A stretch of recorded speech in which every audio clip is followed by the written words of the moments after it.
feels harder for neurodivergent people? Because it is. We're taught we have to fit neurotypical standards, and when we can't, to try harder.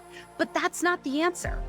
I'm Dr. Jess, and this is Try Easier, Not Harder, an unapologetic guide to thriving for neurodivergent adults. Here, you'll learn that you don't have to change yourself to deserve happiness or success, because being who you are isn't the problem, it's the solution.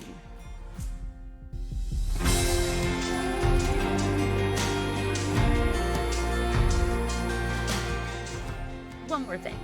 I'm a doctor, but I'm not your doctor in this context. The information and opinions I share in this content are for educational and informational purposes only. They do not constitute professional advice, personal coaching, psychotherapy, psychological evaluation, diagnosis, or treatment, and are not substitutes for consultation with or services provided by a qualified professional. And another thing, this episode may contain a small amount of profanity. Viewer and listener discretion are advised. All right, let's get into it.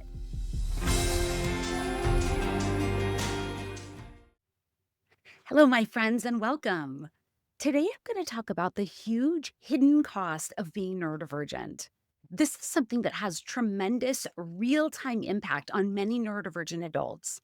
But today, I'm going to ask you to step back in time and think about your early life to really clarify for you what led up to what I covered in episode 1: missed diagnoses, wrong diagnoses, or misunderstanding yourself as depressed, anxious, obsessive, oppositional, irresponsible, unstable, uptight, lazy, dumb, weird, whatever it is for you. I'm talking about characteristics that were assigned to you and that you may have come to see as part of who you are that imply you are the reason you're unhappy. Today, I'll tell you how it happened so you can let go of that bullshit and walk or march or dance or storm right into the rest of your life celebrating who you are, not apologizing. Because you are not the reason you're unhappy. And if you're not unhappy, but you're struggling in other ways, let me be clear. You are not the reason you're exhausted. You are not the reason you're frustrated. You're not the reason you're anxious or a perfectionist or wound too tight. You're not the reason you're forgetful, have your head in the clouds, or struggle to do the most important thing first. You're not the reason your thoughts or emotions feel out of control sometimes or all the time. And not only are you not the reason for your problems, but a lot of them aren't even problems. Many of the criticisms we and maybe other people use to describe the things we need to fix about ourselves actually describe our reactions to trying to meet the expectations of circumstances and relationships that don't fit us. In and of itself, not meeting expectations in situations that don't fit us should be a neutral experience. The same way you might grab a Phillips head screwdriver, then realize the screw you need to tighten requires a flathead. In that case, you wouldn't be mad at the screwdriver or the screw, and you wouldn't throw the screwdriver away or leave the screw loose. You would find the right screwdriver, or in my case, try your fingernail and then a butter knife, and then go find the right screwdriver, or maybe you'd switch out the screw, and that would be that. But we're generally taught to see situations that don't fit us as evidence that we're flawed in some way. And for the most part, we're encouraged to adapt ourselves to the situation, not to expect, request, or create changes in the situations to fit us better. Let me give you one more example in case you're stuck deciding if you're the screw or the screwdriver in the previous analogy.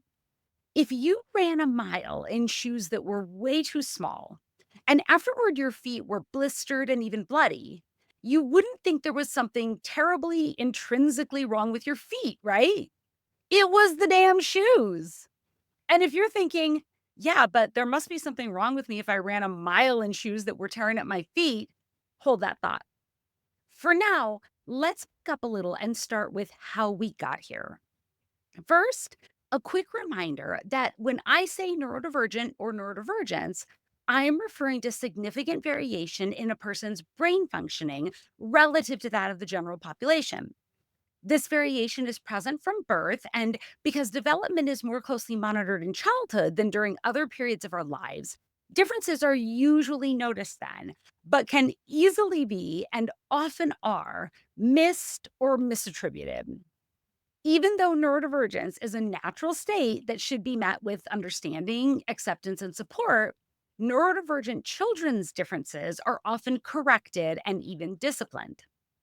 For that reason, there's a very common sequence of experiences that takes nearly all neurodivergent children from being our authentic selves to getting subtle and not so subtle messages that aspects of our authentic selves are not acceptable, wanted, or valued, to trying to change ourselves, to failing to change ourselves, to becoming adults who are pretty sure that we would be happy or successful or at least fine if we could just get our shit together in one way or another. As you heard me give that overview, it may have resonated with you right away. Examples from your own life may have popped into your mind without you having to reflect on your past at all. But for a lot of us, the connection between memories of our early lives and how we understand ourselves now isn't very clear. Part of that is because our individual experiences can vary so much. Some of us will have received those negative messages about a single aspect of our authentic selves or something that only impacted a minor area of our lives, while others of us will have felt that everything we said or did was met with correction or criticism by essentially everyone everywhere. And most of us fall somewhere in between those extremes. But what makes an even bigger difference in whether or not you're aware of that sequence of experiences that took you from being yourself to being pretty sure you're the problem is the extent to which you've internalized those negative messages that came in between. In other words, if your brain has stored memories of those occurrences as things that happened to you, as external experiences, you're more likely to remember them the way I described that sequence. You're being you, you get negative feedback, you try to change, and so on. That's not to say that those experiences are not still impactful because they are, but over time, you're likely to develop an understanding of why certain situations and relationships are not good fits for you. And there's incredible value in knowing that it's no more the screw's fault than it is the screwdriver's fault when they're incompatible. They just don't fit. In contrast, if your brain stored those memories as things that happened because of you, as events that occurred just because you were involved. The source is internal, so you're probably less aware of that very common sequence of experiences for neurodivergent children and more convinced that everything that's hard in your life is simply your fault. If you think about other types of differences that can be evident in childhood, that sequence is far less common. A child who has a severe allergy to bee stings, for example, might get negative messages about it. There might be harsh comments about the cost of EpiPens or the inconvenience of having to provide one to the school. Or they may get yelled at for not noticing bees in the grass they're playing in. And that can be hard, but they aren't inundated with implications that they should correct themselves to somehow not be allergic or flooded with praise if they become really good at faking that they're not allergic. What about children who are much taller than average? They may be teased or assumed to be older than they are by strangers who might expect them to behave differently, or they may never hear the end of how much it costs their parents to replace the shoes and clothes they outgrow so fast. And none of that should happen to them, but still, no one actually blames the child for growing. The most important distinction between those examples and the sequence of experiences that is common for neurodivergent children is the outcome, which is that neurodivergent people come to believe that the only way to address our difficulties is to change ourselves. This is what I call the huge hidden cost of being neurodivergent. Because for most of us, it's far more impactful than the actual differences in the ways our brains function, which we know because there are some situations in which the ways our brains function cause absolutely no problems at all. Let's take a deeper look at how this hidden cost starts adding up in our early lives. It often begins in our families, but not always. Many of us were raised by a parent or parents who are also neurodivergent, though they may not know they are or identify with being neurodivergent. Still, neurodivergent parents may see themselves, not significant differences, in their neurodivergent children, who then might receive fewer or less intense messages of criticism, correction, or rejection when they're being their authentic selves.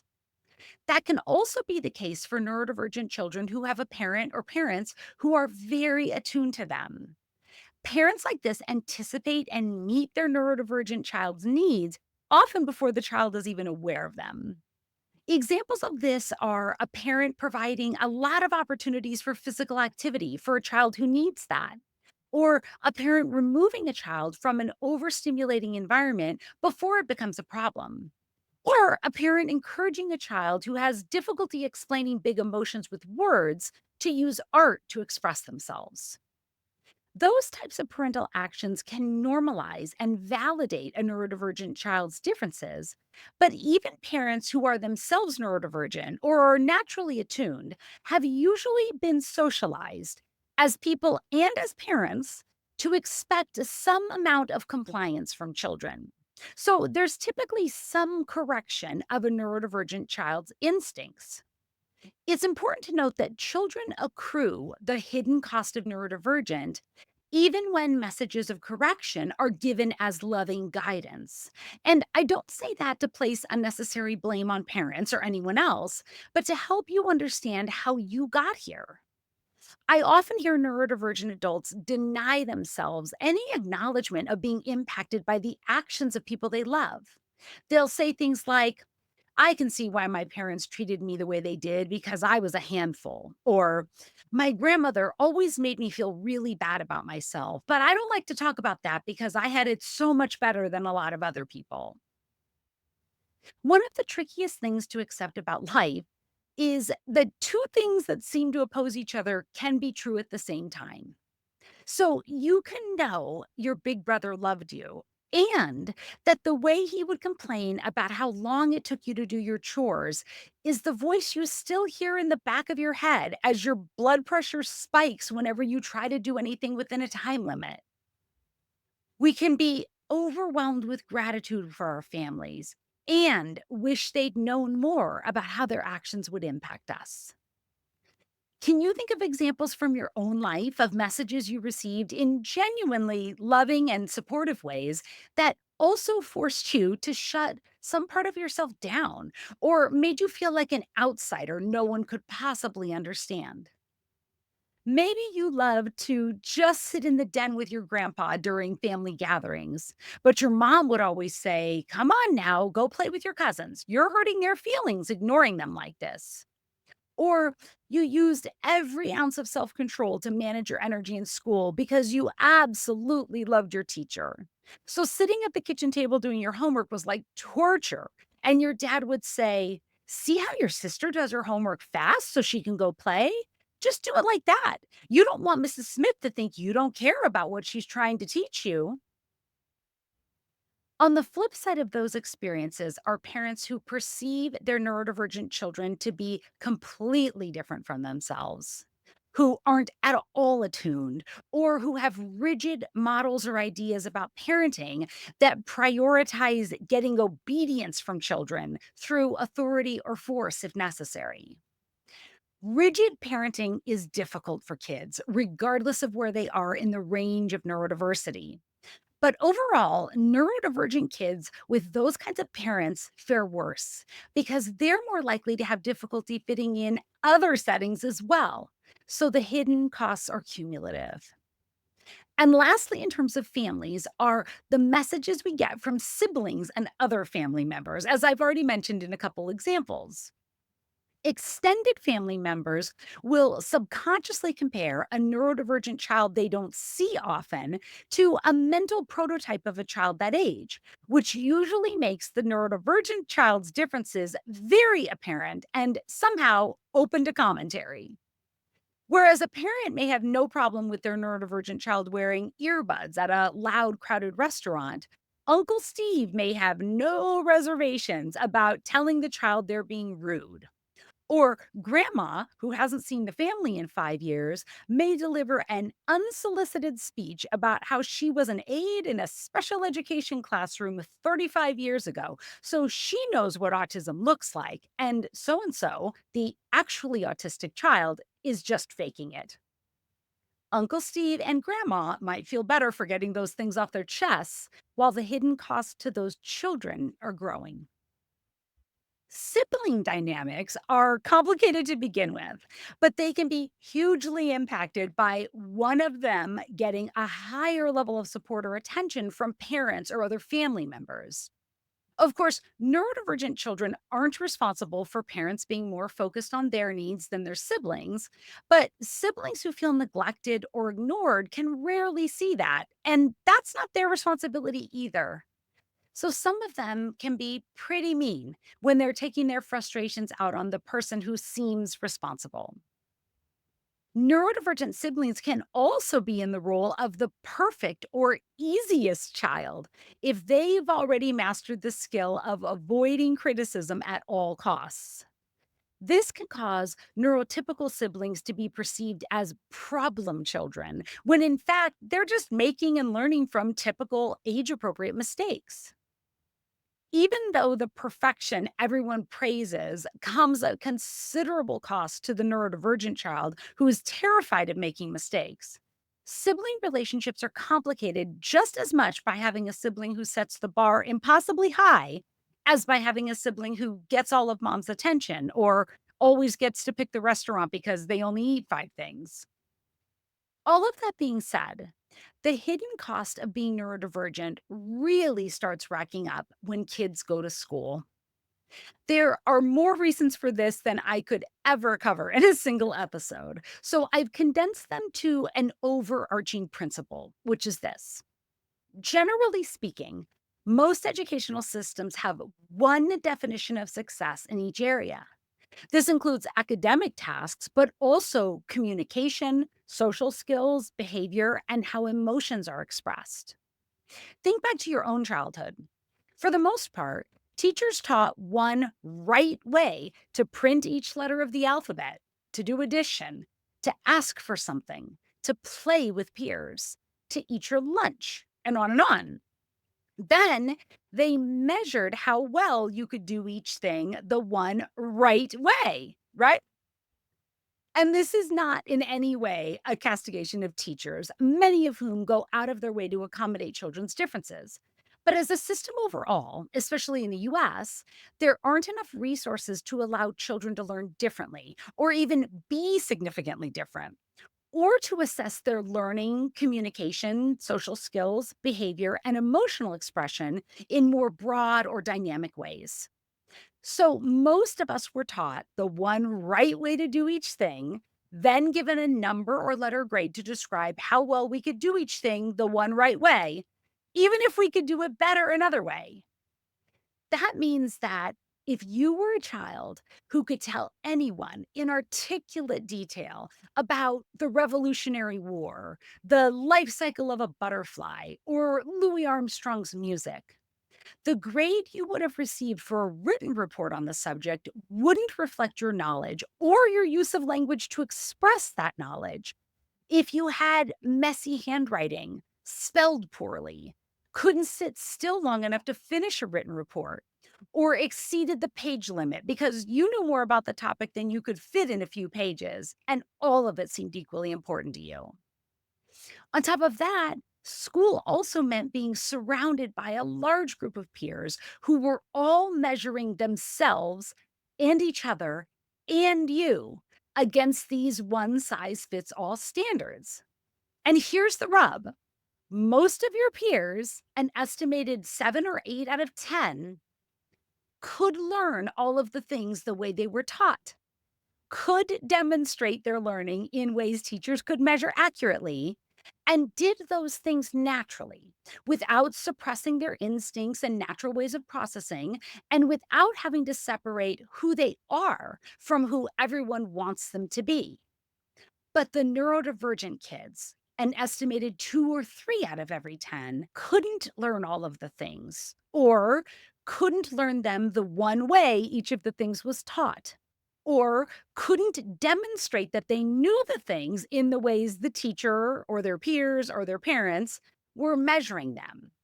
Or they could do all of those things, but only by putting a false version of themselves forward while shrinking or pushing down their authentic selves.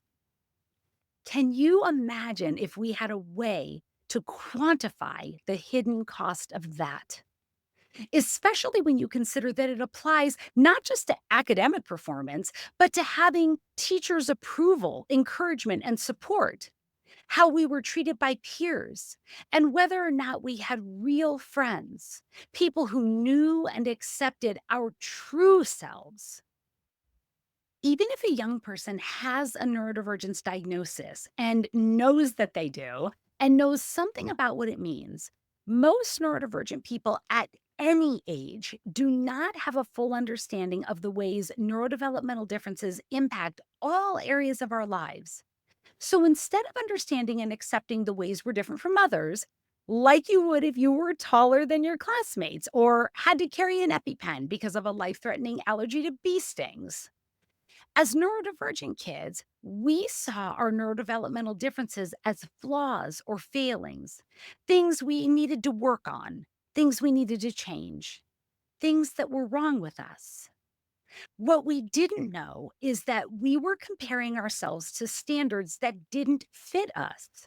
Of course we were, because everyone else was comparing us to those standards too. Do you remember people telling you to be quieter, more social, more focused, less emotional, less active, more responsible, less lazy?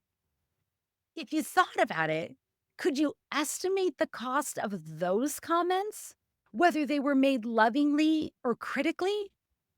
And those are relatively mild ways to tell us that we weren't meeting one size fits all standards. Many of us received messages that were much more cruel, even though nothing we did or could have done would have made those standards fit us. What the hell is the cost of that? The crazy thing is that no matter the phase of our lives, neurodivergent people, like all people, want to do well, to be liked, to be praised and rewarded and valued, to succeed. So when we fail to meet expectations and it's implied or said that we didn't try hard enough or that we don't care, nothing could be further from the truth. The fact of the matter is, when it comes to academic performance, social interaction, career, or really any area of life, it's far more likely that the people who do well with ease didn't try or don't care because they didn't need to. A lot of the time, we tried harder and cared more than everyone else combined and still fell short, even if just of our own expectations. The hidden cost of being neurodivergent really comes from the discrepancy between, on the one hand, our intentions, our effort, and what we hope will happen as a result. And on the other hand, the actual outcome or how the outcome is evaluated.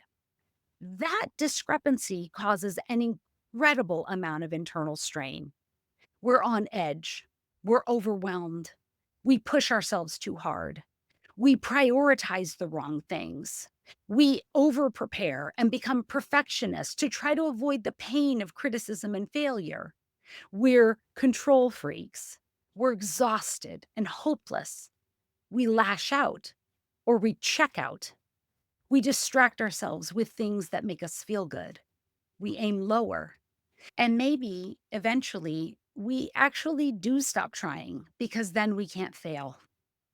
That is the huge hidden cost of being neurodivergent, which brings me back to the thought you had after you ran a mile in shoes that were way too tight and didn't think something was terribly intrinsically wrong with your feet when you saw they were blistered and even bloody because you knew it was the damn shoes. But you did think there must be something wrong with me if I ran a mile in shoes that were tearing up my feet. That you had that thought tells me two things that must be true about you running a mile in shoes that are way too tight. One, you'd never do that. And two, if you did, there'd be a hell of a good reason, like that your partner or child was injured and you had to run a mile through a forest to get help and didn't even realize you threw on your partner's shoes before you began the sprint. Everything I talked about today, everything you've been through that has cost you so much, is no different than running a mile in shoes that are tearing up your feet. When you were a child, there was a hell of a good reason you squished yourself into expectations that didn't fit you, which was that you didn't know you didn't have to, just like you didn't know you'd squished your feet into the way too tight shoes. But now you know you don't have to, which brings us back to the other of the two things that must be true about you. That if you didn't have a hell of a good reason, you'd never run a mile in shoes that were tearing up your feet because you'd know you could just stop running or you could take the shoes off and run if you want. So I want to ask you, now that you know, how are you going to stop running to change yourself to meet unmeetable one size fits all standards while the cost to you continues to accumulate? And if you're still squishing yourself into circumstances and relationships that don't fit you, when are you going to take those off of yourself and run if you want, or walk, or march, or dance, or storm right into the rest of your life celebrating who you are, not apologizing? Until next time, remember, you don't have to change yourself to deserve happiness or success because being who you are isn't the problem, it's the solution. I am rooting for you exactly as you are. I'll see you soon. Thank you for joining me for this episode of Try Easier, Not Harder, an unapologetic guide to thriving for neurodivergent adults. If you found this discussion was valuable, please subscribe, leave a review, and share this episode with others who might benefit from it. For transcripts and information about working with me directly, visit my website, drjessicabello.com. For more content, follow at Dr. Jessica Bello on LinkedIn, Facebook, Instagram, and TikTok, at drjessicabello.com on Blue Sky, and at Dr. Jess Coach on YouTube. Disclaimer. The information and opinions shared in this content are for educational and informational purposes only. They do not constitute professional advice, personal coaching, psychotherapy, psychological evaluation, diagnosis, or treatment, and are not a substitute for consultation with or services provided by a qualified professional. Accessing this content does not establish a patient or client relationship. While efforts are made to ensure accuracy, no guarantees are made regarding this content's completeness, reliability, or applicability to individual circumstances. Any application of or reliance on the information and opinions in this content is at the user's own risk. Music, Marcus Way, Lovely Day, Tribe of Noise. Copyright 2025, Jessica Bello, PhD, PLLC, all rights reserved. Thank you for being here. Take care of yourself, my friend.